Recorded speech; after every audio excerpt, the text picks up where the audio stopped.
Good afternoon, everyone, and welcome to our September 9th Middlesex County Council meeting. Call the meeting to order. We do have regrets from Councillor Smybert, but we also have Councillor Burkhart-Jessen and Councillor Millen online, joining us online. So call this meeting to order.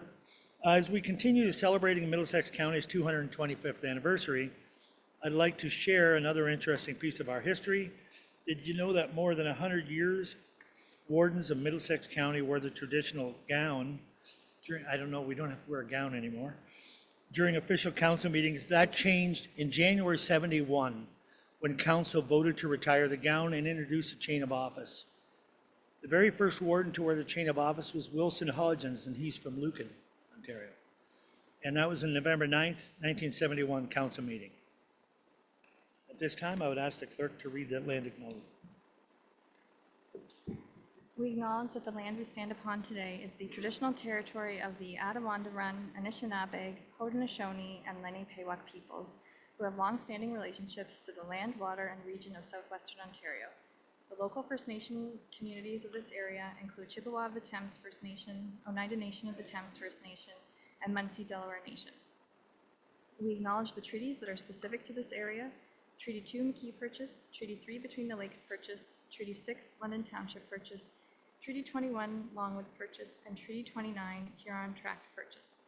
We value the significant contributions both in the past and the present of local and regional First Nations of Turtle Island. We acknowledge historic and ongoing injustices that Indigenous peoples endure in Canada, and we affirm our commitment to honoring Indigenous voices, nations, and cultures, and to moving forward in the spirit of reconciliation and respect. Thank you, Marcy. At this time, disclosure of pecuniary interest. I have none in front of me. If there is any, please forward it through to the clerk. Approval of the agenda. Councillor Clark, Councillor Grantham, all in favor? That is carried. Adoption of the minutes and recommendations of the Committee of the Whole. Minutes of August the 12th. Minutes. Any business arising, errors or omissions? Also for the closed session of August the 12th. Seeing none, we need a motion to approve the minutes. Councillor DeVete, Councillor Brennan, all in favor? That is carried. New business action items, 5A1, appointments of recruitment committee for the Director of Financial Services, Treasurer. CAO, are you going to speak to that, or is there any questions on that? Any questions on that report? Seeing none, we are, I'm sorry. Oh, actually, Warden, I've got Councillor one. Burkhart-Jessen, go ahead. I was looking for my gestures and I couldn't find it on the screen. I do not have any issue with this. I'm very supportive of who is being recommended. I just wondered if the CAO could just maybe answer, maybe in a little bit more depth, the appointment of the director of ITS, only because that appears to be a peer-to-peer relationship between the two positions. Again, I'm very supportive of this. I think that this is a great addition, but just to address the peer-to-peer relationship, I would appreciate that. Thanks. Thank you, Mr. Warden. Yeah, thank you very much for the question. Since we've conducted our organizational restructuring, the Director of ITS has worked hand in hand really and been intimately involved in both our upcoming budget process and modernizing our internal processes. We have a bunch of software and technology that integrate with everything we do with finance. So the Director of ITS has some critical insight into that department, and the next Director of Finance will be working very closely with our Director of ITS. So I think there's valuable insight and experience to be gained from taking what we've observed and learned so far and integrating that into the recruitment process. Okay. Any other questions on this? If not, we do have a recommendation that's going to come up.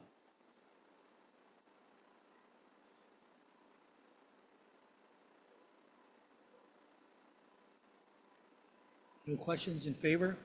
Moved by Councillor McGuire, seconded by Councillor Brennan. All in favor? Carried. Thank you. Our next item is 5A2, Strathmere Lodge Long-Term Care Performance, Compliance, and Strategic Alignment Review and Master Plan. Brent. Thank you, Warden. I'll start, and then Paul is going to bat cleanup afterwards. Strathmere Lodge has been serving the community for decades now. Satisfaction with lodge care and services is consistently high among lodge residents and families. And we have positive outcomes when the Ministry of Long-Term Care inspectors are at the lodge assessing compliance with our provincial long-term care legislation. While the lodge prepares an annual quality improvement plan and has very prescriptive provincial legislation for us to focus on, the lodge does not have a formal comprehensive master plan and one that involves an external third-party review of operations. Now would be an ideal time to remedy this, and in so doing, to be proactive in ensuring that the lodge is well positioned for the future. The proposal to have a third-party review and master plan will include a process to elicit involvement of frontline staff and residents' families at the lodge. And as such, the planning process and outcome will further demonstrate the lodge's commitment to high-quality care and services for lodge residents. Thank you, Mr. Warden, and thank you, Brent, for that. And Brent and the team have been great on this project and working with HR as well. It's really about continuous improvement and strategic alignment to have that sort of sector landscape approach and also look at some of our internal processes, how we can empower our staff to deliver that excellent care. So with that comprehensive review and master plan, we'll either validate what we're doing, we'll identify areas for improvement and innovation, and we'll strengthen that sustainability long term. Importantly, this work aligns with one of Council's strategic focuses on collaboration, adaptability, and agility. So our long-term care system is modern, transparent, and resilient, and the cost for this project would be accommodated within existing operational budgets, but the process would follow our comprehensive procurement process and come back to Council for review of bids and award should it be approved. And we're happy to answer any questions on this exciting project. Thank you, CEO. Councillor McGuire. Thank you. In hearing the report from the director, the comment that it could involve residents' family, and it's likely in the report. I took my glasses off, so I can't see it offhand. But I am a family member of a resident at the lodge, so I don't know if it's pecuniary interest, but I'm going to declare a conflict of interest and sit in the back. Thank you. Thank you, Councillor. Any other questions? Any questions for this? Councillor Mayhew. Thank you, Warden. Paul, this is driven by the county. It's not a provincial requirement. Is that correct? I'm surprised it's not, because the province mandate, we have many analysis done by third parties to continue our efforts in seeking funds, but it's county driven, is it? You, Mr. Warden, yes, that's correct. Completely county driven. Any other questions? Seeing no other questions, we have a recommendation in front of us, or will have.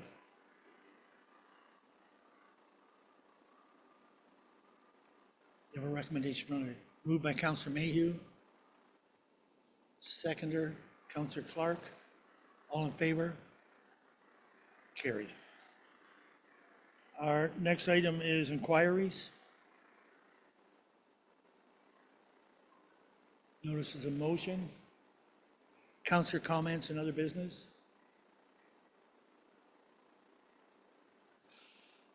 Seeing none, we have to move committee of the whole. Need a motion for that? Councillor McGuire, Councillor Mayhew, all in favor? Carried. Delegations, we have none. Report from county officers. Action items, 9C1 is the 2026 meeting schedule of Middlesex County Council, committees, and library board. Rebecca, I think that's you. So as required under the procedural bylaw, staff have prepared a 2026 meeting schedule for council's consideration and adoption. The schedule includes County Council, Library Board, and Middlesex Accessibility and Advisory Committee meetings, and identifies municipal conference dates that are routinely attended by members of County Council. This year, we've included MAC meetings in the schedule, which were previously scheduled on an as-needed basis. And we are recommending a fixed meeting schedule to enable improved planning and reporting by the county and local municipal partners. Also, as the municipal election is scheduled for next October, regular county council meetings have not been scheduled in November to allow for local and county council orientation. The inaugural meeting is scheduled in accordance with legislative timelines, so we're recommending that the schedule be adopted and circulated to county council and local municipalities. Marcy and I are happy to answer any questions. Thank you, Rebecca. Questions from council? Seeing no questions, we have a recommendation to go on the screen.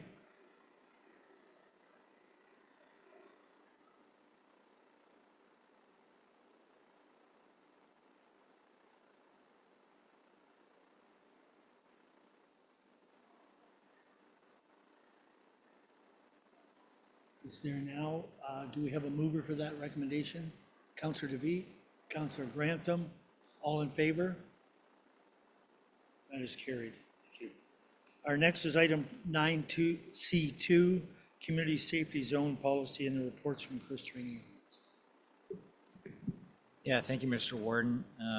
And I'll just preference this presentation by saying this is one of several county road related policy reports that'll be coming before County Council likely before the end of this year in response to the direction of County Council from mid-August, and certainly is going to address road safety and local character along county roads across the entire region. So I'll just remind Council that at one point in time, actually when I first started with Middlesex County, we did have a community safety zone program in Middlesex. At that time, the regulations were such that we did a high-level evaluation of community safety zones and had a number of them installed across our region. However, as you can see from the report that is identified here from the City of Toronto and several reports post that date, signs alone are not an effective way of changing driver behavior, and in fact, we were seeing some perception of increased safety when actually safety was the same or worse in these zones. We did consult with the OPP and Strathroy Carried Out Police Services at that time, and we, on a move-forward basis, the policy was left open. We didn't receive any more requests for community safety zones for a number of years. Very recently, we received a couple of requests for community safety zones from a couple of our local municipalities, which prompted us to bring forward the revised community safety zone policy for your consideration today. So when we talk about road safety and signs and other road safety devices, these things don't work in a vacuum on their own. So we're trying to be mindful of a couple of things with this proposed policy. One is that we want to make sure that the signage is in areas where drivers are likely to be compliant with the posted signage and be aware of the additional hazards to vulnerable road users in these road sections. So we're asking that these signs be restricted to areas where we see community features like schools, parks, hospitals, senior centers, etc., where speed limits are posted appropriately at 50 kilometers per hour or lower, which generally is in our settlement areas. And again, we want to see these community safety zones in settlement areas. Generally, the community safety zones would be in areas where there are sidewalks, pedestrians, seniors, or young children, and we want to have an extra level of protection for those individuals. And community safety zones allow us to leverage some additional fines and demerits for drivers who are not obeying the posted speed limits in these areas. So we've created, basically tried to create an approach where we had a very straightforward and streamlined process where a community safety zone could be requested from any of our local municipal partners as long as they met some of the eligibility criteria, again, which I just mentioned about being around community features within settlement areas and with 50 kilometer per hour or lower speed limits.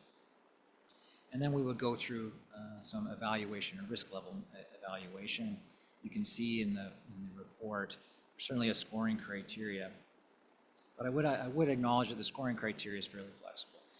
In many of the areas where we could envision community safety zones being installed today, I would imagine most of those would meet the threshold criteria in that evaluation worksheet that would make them good candidates for community safety zones.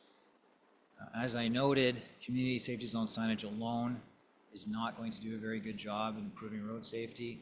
So the county would consult with our police enforcement partners to let them know where we're going to be installing safety zones and consult with them to ensure that they are in favor of seeing those zones installed and will provide us some additional level of enforcement, or be mindful of the fact that those zones are there and they should receive additional enforcement attention from the police.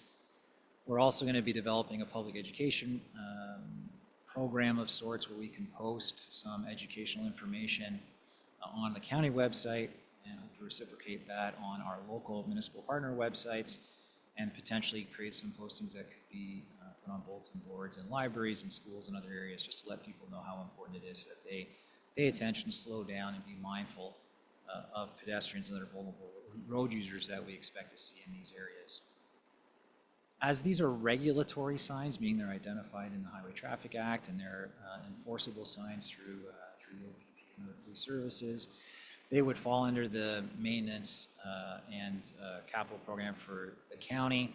We don't anticipate a large impact on our existing signage budget. These, of course, will be staged and installed as the requests come in and are evaluated.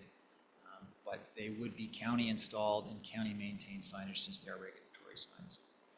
I would also say, it's not clearly identified in the report, but we're making sure we identify areas for community safety zones that would be suitable for potential automated speed enforcement in these areas. One of the requirements of establishing automated speed enforcement is they must be put within community safety zones, but they also have to be sort of in straight line areas. There has to be some visual indication of where the speed cameras are being installed. Again, we'll be coming back to County Council with a more fulsome report on automated enforcement of all sorts, including stoplight cameras and school bus cameras later this fall for further consideration and discussion.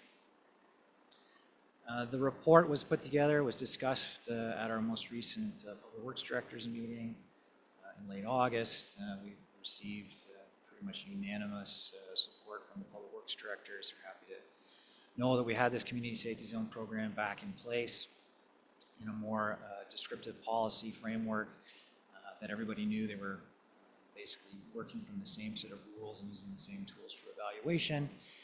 And again, we'll be working with our local public works officials to look at some of the engineering characteristics of these road sections when we're doing our evaluation to make sure that they meet the criteria for installation of community safety zones. So the draft policy is attached for council's review and commentary. But again, I'm happy to answer any questions, and of course, we'll have a recommendation for council's approval after this report. Thanks, Chris. Questions from council. Start with Councillor DeVete. Thank you, Warden, through you to Chris. Thanks for this updated report. And in the document, you didn't reference the work that you've just described to us. That was going to be my question, understanding how AES is going to be integrated into that. I think it's a better use of OPP resource or police enforcement resources, and it provides data as well in terms of how much, how often, how many. So I'll look forward to hearing that. Thanks. Councillor Grantham. Yeah, thank you, Warden, through you to Chris. I want to echo the sentiments of my colleague to the left. Very appreciative of this report. As Chris knows, I talked to him a lot, maybe too much, about school crossings and community safety. So I know this is an issue. I'm just highly appreciative of this, and I know that all of our communities are going to be very thankful to see this implemented. So thank you, Chris. Thank you, Councillor. Councillor Clark. Yes, thank you. And through the warden to Chris, just a couple of questions. First of all, section 1.3.4, I'm glad to see that in there. Recently at our OPP, our Middlesex County OPP board meeting, we passed a resolution, and that'll be forthcoming here, that we would like all stakeholders consulted when there's any road changes of any kind or improvements. So I'm glad to see that section in the report. Thank you. And the other one was section 4.1.1, recognizing that, you know, not just in Middlesex County, but of the 444 municipalities across Ontario, most of those are smaller rural settlement area. They're smaller municipalities where the settlement areas would be smaller. So not to put you on the spot, but how do you define a medium or large park? Like what, how is that defined? Yeah, through the warden to Councillor Clark.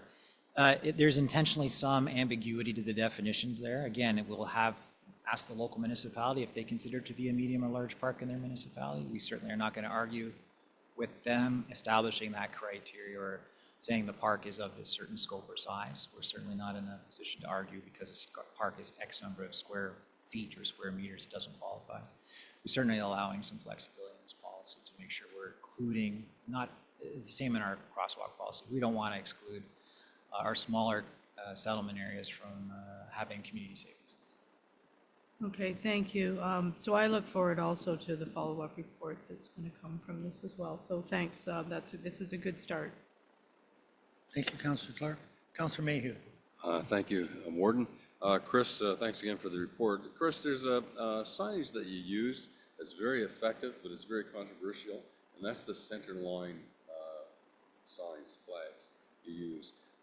They are probably the most obvious sign out there. Extremely effective. I'm not sure, but I think they're high maintenance. Okay, and could you comment on that? Would that be used in a situation like this? They are effective, but there's some controversy to it. Yeah, through the warden, and thanks, Councillor Mayhew, for the question, because we are exploring and trying to use those in more creative ways. You're quite right. These are the type of signs you see. We either call them edge line delineators, so sometimes you see sort of very skinny ones that go along the parking lanes or along the white painted edge lines. And then we have the more robust sort of center line markers that might just say slow or yield or repost a speed limit or say community safety zone or show a crosswalk. The challenge with those, we've yet to find a product that is flexible enough not to cause damage to vehicles who inadvertently collide with those signs, but are robust enough that we're not replacing them, it seems, every other week during certain times of the year. So they are effective. We are using them in some locations and seeing how to deal with some of those challenges. We've been using them for about a year now on and off at the crosswalk on the limits of Mount Bridges. Of course, we take them out in the winter because our snowplows certainly don't get along well with those types of signs. I'm just waiting to hear back from my staff. It's been almost a full year since we've had those up, just to see how frequently you've been changing those signs, how much it's costing us to keep those signs in place. They certainly are effective. I do really appreciate the fact that a physical sign in the middle of the road slows people down. But there can be challenges, especially with agricultural vehicles and large commercial vehicles hitting those just simply because they don't have room or can't see them from the cab of the vehicle. We expect that to happen, but again, we haven't had any complaints of damage to any cars. I think people are more embarrassed when they hit those signs than when they miss them and slow down. But it is a tool we will use. Right now, we're trying to keep those around some of our busier crosswalks, but certainly would be an effective tool we could consider implementing in some of our community safety zones. Thank you, Chris, for that answer. And again, as both of us have agreed, they are probably the most effective messaging board out there. Thank you very much. And it's achieving the purpose of keeping people safer. It may be worth their inconvenience. Thank you. Councillor McGuire. Thank you, Mr. Warden. Director, in the policy, and I'm looking at Section 4 and Section 5, and my question applies to both, they seem to be both very specific that it either hits a requirement or it doesn't. Has there been thought given to an option where council can move on something even though it doesn't fit a designated criteria? Through the board, thank you, Councilor McGuire. Another great question. As with any policy, that we present from anywhere in the county, never mind from a roads perspective, we certainly cannot create a policy that is going to fit every situation perfectly. And it is the job of county council to grant exemptions from policies, exemptions from bylaws, put things in place where maybe they don't meet the specific criteria, might be close, done those before, where we might not recommend a traffic signal be installed close to the warrants, county council pushes that forward. Same thing here, if there's a special area of particular concern that for some reason doesn't quite fit the mold of this policy, we've tried to make it as flexible as possible in that sense. Certainly the ability of county council to still establish a community safety zone if it doesn't meet this policy. Same for any policy we have. So great question, yeah, we wanted to make this as inclusive a policy as we possibly could, but if something doesn't quite fit, we certainly have the ability to implement a community safety zone with the direction of council. Follow up? One other question, a second question, or a comment, actually, not a question.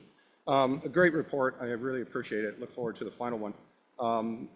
When I read the term in the opening report, it talks about automated speed enforcement, which is something that really I have a strong feeling on, and it's not a positive feeling. So not something I need to exaggerate on right now, I don't think, but I just want to put it out there and probably for the director to at least know I have a very strong feeling that automated speed enforcement does little other than generate taxation money.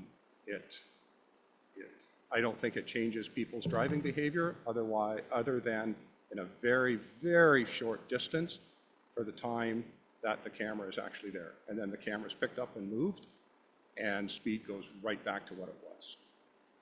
Demerit points are, and that type of stuff directly to the person who is driving changes behavior.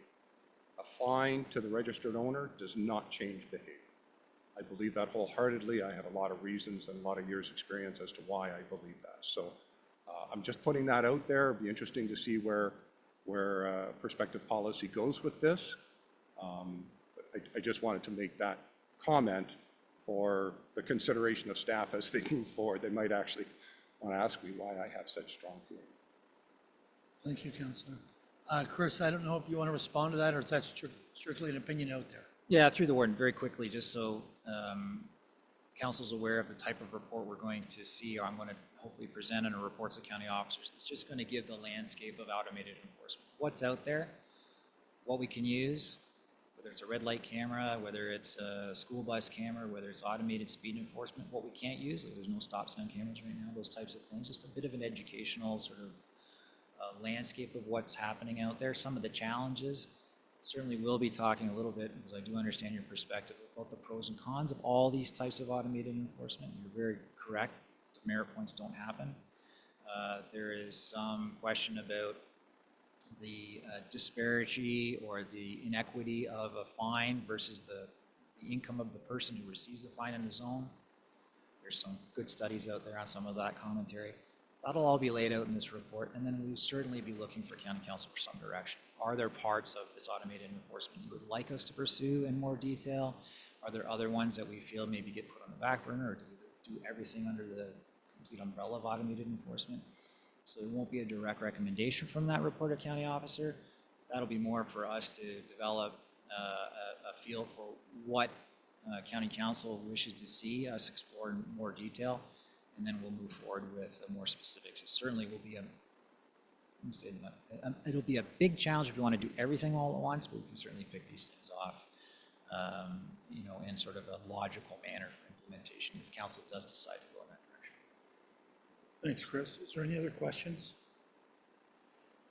Seeing no other questions, I would just make a comment after witnessing the last 2 years how close the calls there's been on buses and vehicles going through that we're very close to not having a news item instead of just a close call. And cameras on buses seems to me that would be a great step forward, in my opinion. But if there's no other questions, we have this recommendation in front of us. Do we have a mover for that recommendation? Councillor Grantham, Councillor Brennan, all in favor? Carried. Thank you. Our next one is 9C3, and that's pre-budget approval for 2026 equipment procurement. Chris, I think I have you down for that? Thank you, Mr. Warden. Sorry, apologies for that. So I think everyone on council, there's a little bit of a change to how we're presenting our 5-year equipment replacement program. And we're rebranding it as a pre-approval for only the 2026 equipment replacement. So it's a bit of a change. We're being more clear and transparent with regards to how our procurement is happening in the county. And again, this is more in line, again, to let you know how reflective this is in relation to the county's asset management plan. So just to give you a bit of a high level understanding of where we're at, we certainly have equipment within our fleet. We keep it to a point where we're not going to have a time when equipment is taken out of service. So the list of vehicles that you'll see on page 2 of the report, those vehicles, all those vehicles have been in our fleet for an amount of time and either have the number of hours or kilometers or wear and tear on those vehicles where we would no longer be able to rely on those vehicles to run most of the time in a reliable way so that we can meet our very high standards for minimum maintenance requirements, especially for fighting ice and snow throughout the winter. You'll see that the fleet requirement in the county asset management plan is just north of $1.8 million per year is recommended, and this comes in under that, about $1.77 million. And again, you can see that we have an estimated replacement cost for these vehicles when they go out to tender. County staff, and my thanks to the folks at our Primary Operations Center who helped me put this together, certainly have a great feel for the marketplace, and we're very confident that the numbers quoted for the equipment replacement costs are going to be very close to what's tendered when these things come back through for approval later this fall. I just would point out a couple of things from the list. Some of them are not much of a surprise. You can see the age on the loader in some of our triaxle trucks. You may question why we have a 3/4 ton pickup truck that's only 3 years old when it comes out of the fleet. That's our patrol truck. It's a 4-wheel drive truck that runs in the wintertime 24 hours a day.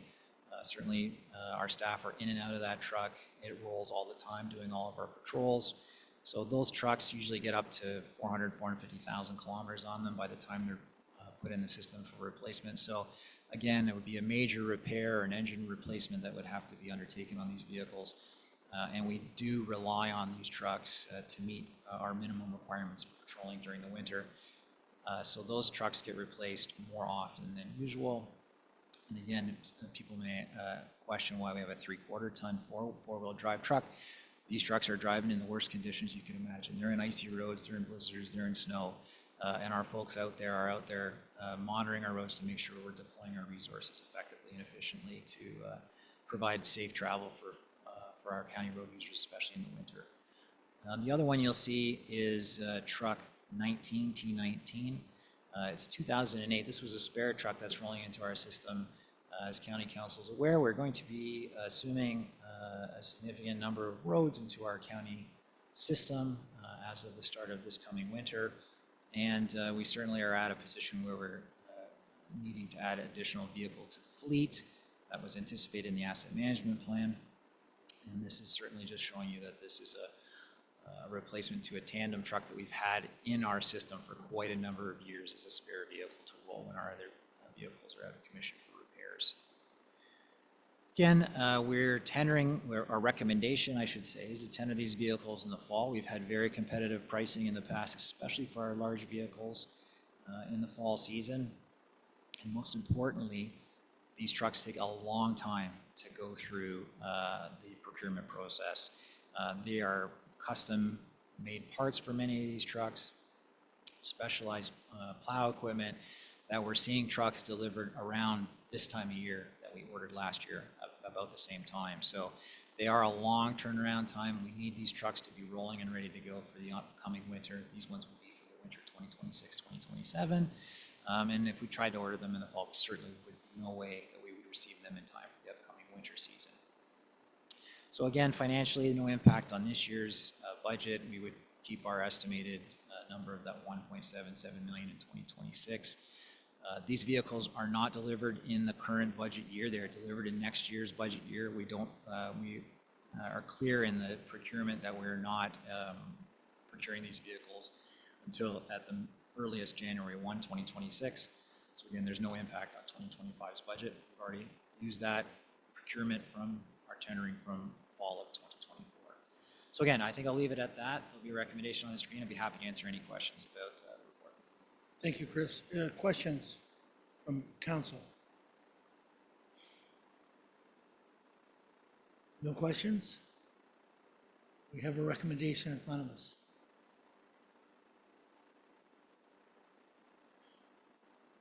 Moved by Councilor McGuire, second by Councilor DeVite. All in favor? Carried. That is carried. Our next item is number 9C4, update on procurement considerations regarding tariffs. And Josh, we have you. Thank you. Through the warden to council. If council recalls, on April 8th, the Director of Economic Development and I presented a report regarding U.S. tariff impacts on Middlesex County businesses and procurement considerations, of which one of the carried recommendations was to come back to council with potential procurement bylaw amendments for consideration when permissible. As 5 months have passed since that report was presented, with no such formal policy in place from either level of government allowing municipalities to implement and avoid U.S. procurement policy, staff wanted to provide this report as an update as to where things stood and ensure council that we're constantly monitoring the situation.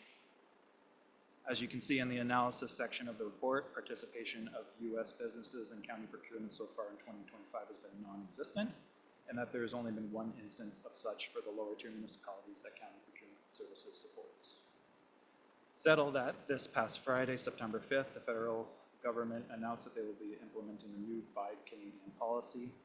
No timelines are known as of yet, but importantly, the announcement noted that this new policy will provide a roadmap that can be adopted by municipalities, which should allow the county to follow suit if it chooses to do so.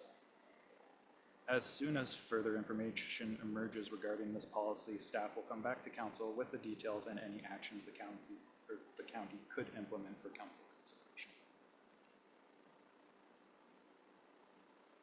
Thank you. Is there questions for Josh on this report?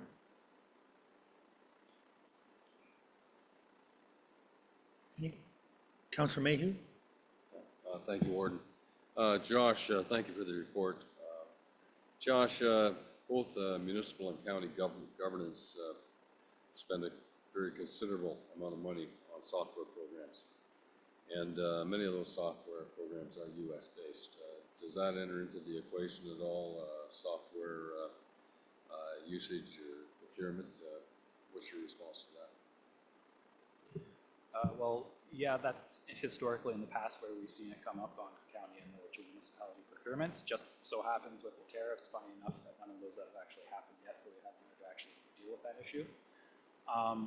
Some of the framework that could possibly be in place when actually formal policy is in place and we go out to market is some sort of algorithm or calculation as to if a particular bidder scores within a certain amount of a second place Canadian bidder. Could there be a calculation that we could use to at least have the option to award to the Canadian business?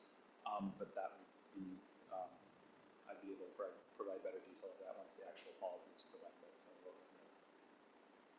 Follow up? One follow-up. Josh, I'm sure you agree that software programs are an international footprint. And even I recently did not renew a software program because it was Russian-based. And so it is an international footprint, and you'll have to keep an eye on that. Any other questions, comments from council? Seeing none, we have a recommendation coming up on the screen. Moved by Councilor Grantham, Councilor McGuire, all in favor? Carried. Thank you. Thanks, Josh. Correspondence items 9D1 to 9D26, 27. I'm going to put it all out there, and so questions on any? or comments on any? Councillor Grantham. 9D20, Warden. Go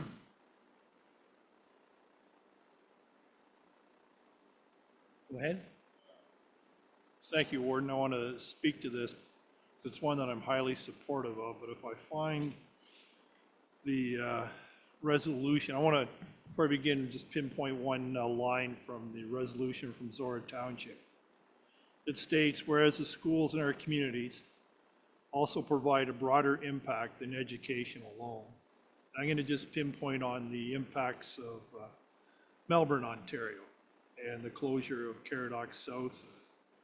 A number of years ago, I know that former councillor Doug Raycraft has spoken of the dangers of closing small schools like Caradoc South, and I can tell you, Warden and Council, that the closure of that school has greatly impacted Melbourne, where I grew up, and I know that Councillor Mayhew may agree with me, but I'm also worried about Glencoe High School and what could happen in Glencoe if they were to close that school. So, Warden, I'd like to move a resolution that we support this resolution, or motion that we support this resolution from Zora Township, highlighting a whole host of reasons, but specifically the impact of closures of schools and small communities. Thank you. Is there a seconder for that? Councillor Mayhew, seconder. Comments? Questions on that? Councillor Burkhart Jessom?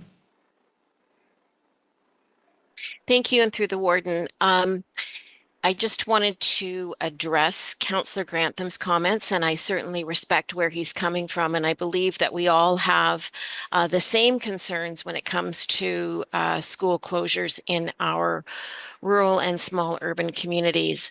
But with all due respect, I can't support this motion. I appreciate where Zora is coming from, but I struggle with us jumping into the support when it has to do with reviewing the governance of a system that we are essentially don't have anything to do with. And so I just want to put that out there as to why I can't support this motion. Okay, thank you, Councillor. Any more comments on this? Councillor McGuire? Thank you. I understand what Councillor Grantham is referring to which I agree to that one statement, but overall, this document it does directly have to do with governance of school boards and not the elimination of schools from municipalities. So to support Zora would mean that I'm supporting the idea that I don't want the government to interfere with school board trustees and the governance model of school boards. And that is not something that I could support, because that's not something that I want to speak to politically. Okay, thank you. Other comments? Councillor Mayhew and then Councillor Grantham. Yeah, I think by demonstrating support for it, it is, in a sense, nothing more than a bit of lobbying is what it is. It may not be in our jurisdiction. There is an extremely a false sense of security on this subject right now because of the moratorium on school closings. That will come to an end. And I said Middlesex County is very fortunate to have some really good advocacies as a trustee in Arlene Morel, and very pro-rural school, has put her political position on the line several times to defend smaller schools and the importance to the rural communities. There is obviously some issues in the governance of education, and you know, the province are currently administering 5 school boards at the present time, and but I think that to put our name behind a motive that is supporting rural education is, you know, its effectiveness could be questioned, but I think that it's almost a duty to our citizenry to put forth some concerns that we have, and by supporting the Zora letter, it shows that concern. Thank you. Councillor Grantham. Thank you, Warden. And I do recognize the fact that this is a phrase I learned from Councillor McGuire, outside of our lane. I think there are times where it's appropriate to step outside of your lane or color outside of the lines, and I just feel this is one of those times. We are the largest municipal governance body in this county, so who better to speak up for something that directly impacts our citizens, and not only that, the health and well-being of our communities than this body. So again, I do concede the fact to Councillor Burkhardt-Jessen and Councillor McGuire. Yes, we are coloring outside of the lines, but I feel it's appropriate to do so in this case. Other questions? Comments? Councillor Clark. This is not on that matter, is that okay? No, okay. I'd like to finish this matter first. Yes, if there's no other comments, we do have a motion in front of us.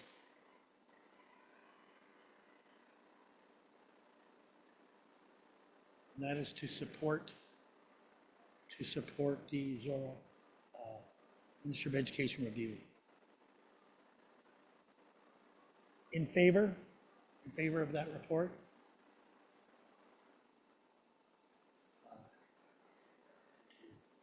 Against her? 1, 2, 3, 4, 5. And opposed? 1, 2, 3. That is carried. Voted 5 to 4. Any other, Councillor Clark, you want another issue? Yes, thank you. I guess this would be through the warden to the CAO, maybe. On the general payables 9D.2, item 174316 is a payment that was made to Matter Architectural for $49,077.48.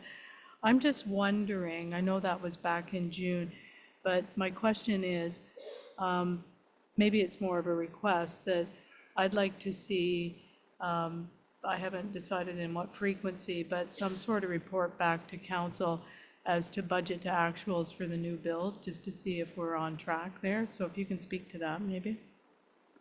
To you, Mr. Warden. Absolutely. I apologize. I can't speak to that specific one, but I know it is the intent of staff to bring back a report on 2 ongoing capital construction projects for council's review. The first being 340 Waterloo, that's being renovated for community paramedicine phase 1, and then to bring up frequent updates on the governance and administration center as well for status of where we're at year to date at budget on that as well. So yes, staff commit to bring both of those back within the next 2 meetings, I would say.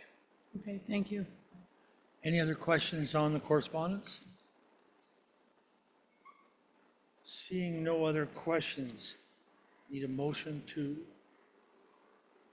receive and as direction is given as well. Correct? Okay, just to receive. Need a motion for that? Someone? Councillor McGuire? Councillor Burkhardt-Jessen? All in favor?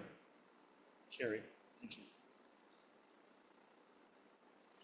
We do need, our next item of business is to move into, we got to rise from the committee of the whole first. Sorry, thank you. Councillor Grantham, Councillor McGuire, all in favor? And then motion to go into close. Councillor Mayhew, Councillor DeVeet, all in favor?